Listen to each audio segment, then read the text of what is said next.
Let's move on to this. The South African Local Government Association, that is SALGA, is looking to appoint external consultants to help tackle the growing municipal consumer debt crisis, now estimated at approximately 467 billion rand. So the initiative seeks to address revenue losses, improve dysfunctional billing systems, and strengthen debt collection across municipalities.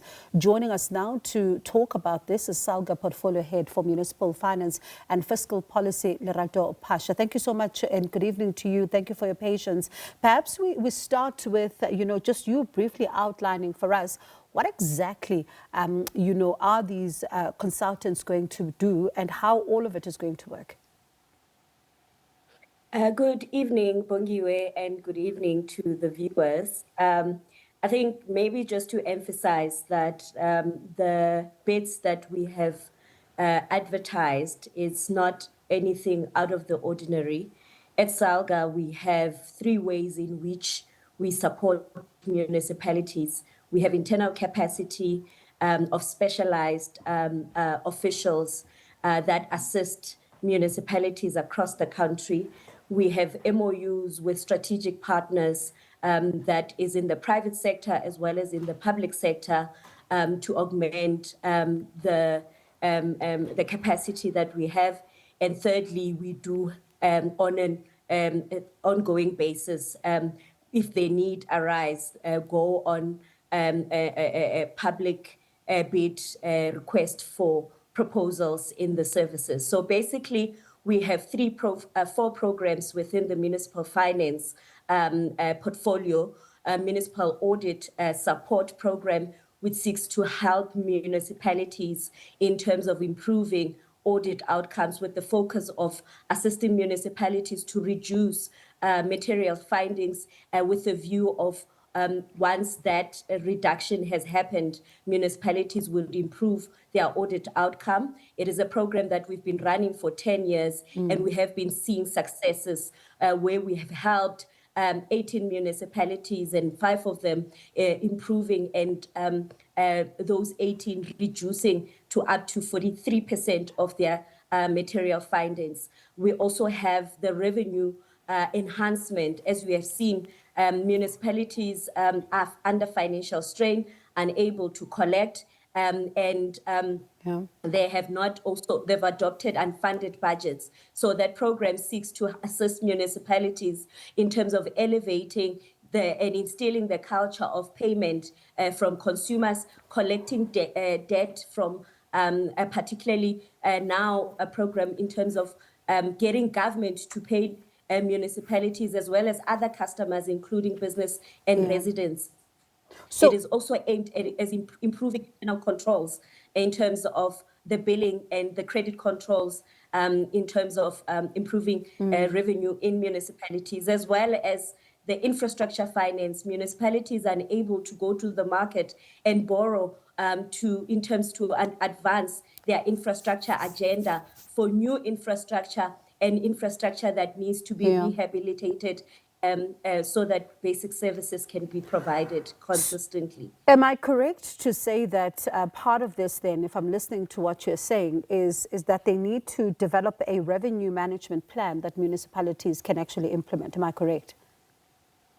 So municipalities across the country need differentiated support. There are municipalities, for an example, rural municipalities do not have higher revenue raising capacity. So we will need to come up with a plan of how can these municipalities come up with new revenue streams in order to be able to meet their financial mandate. We also have municipalities, high capacity municipalities. As you know, City of Joburg is being owed over 70 billion in terms of how can we assist a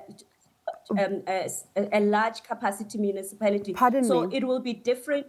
Pardon me for stopping you there. I understand the difference you're talking about. There's somewhere I'm going, why I'm asking you about this revenue management plan, and particularly I have the city of Johannesburg in mind. Is this you saying, as SALGA, that the people who are supposed to be coming up with this particular revenue management plan within the municipality have failed? And because they failed, they now need outside help. So one would ask, if these individuals who are coming in to assist the municipalities to draw up this revenue management plan now have to give to the same municipality to then implement this particular plan, how do you trust that they're not going to fail again? No, I think let's put it in this instances. It's not all municipalities that have capacity in terms of the I'm work speaking that about the needs to city of be. Johannesburg, for example. Oh, the city of Johannesburg. So for an example, the city of Johannesburg has been struggling a lot with collecting debt from government. They've came to us as SALGA to assist at an IGR level to ensure that government departments that owe them, they have been trying to implement credit control and debt collection mechanism and have not necessarily yielded the results that they had anticipated.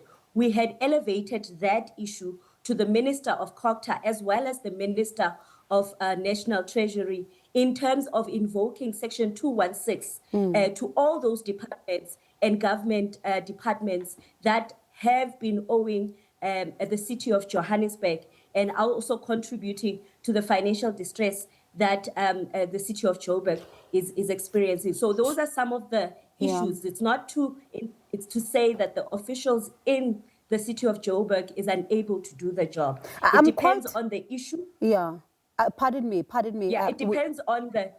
I So just with the city of Johannesburg, yeah. specifically with us, they had requested us to assist in elevating the collection of debt that is being owed to government departments, of which we have done, elevating it at an IGR structure.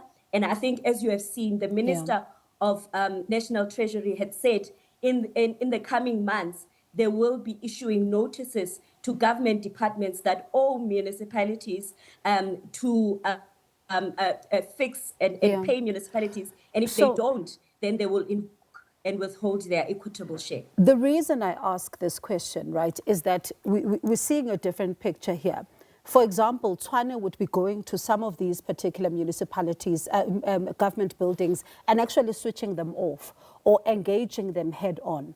And the city of Johannesburg is asking for assistance to be able to, elevate this matter and all of that. One asks, for example, if they now have to come to yourselves, these are the same officials who now have to, at some point, once notices have been issued, have to make sure that this money is actually paid.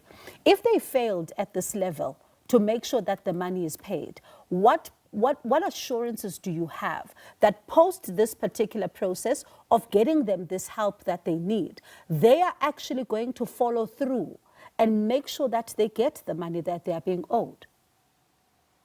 So as you have seen in recent days, the city of Johannesburg, and I don't want to make this a city of Johannesburg issue, because an issue of revenue collection is across all municipalities.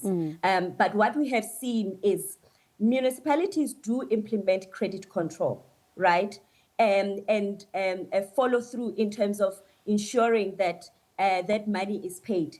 But in some instances, they are met with challenges in terms of getting the payments. They do switch off, and departments make promises to pay. They don't pay in terms of those promises. So mechanisms that we are putting in place right now is to bridge the gaps that are currently there. If there are skills transfers or skills gaps that are there, we will also be training particular officials and assisting in terms of one of the key things that we will also be looking at in terms of these revenue, and I don't want to focus it on the debt.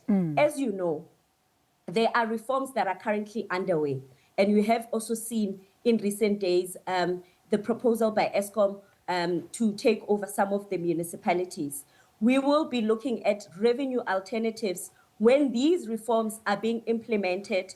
What would be the revenue implications? What would be the financial implications on these municipalities? And coming up with alternatives that will still sustain the finances of the municipalities, and scenarios that will also help these municipalities to say, when these reforms are being implemented, what are the options that municipalities have and what internal controls and internal measures needs to be undertaken to improve their systems and their processes and their controls, and also oversight in terms of what role councillors can play in terms of ensuring that they are these improvements. So it's augmenting what already is in the systems of municipalities, already what is in the capacity of these municipalities.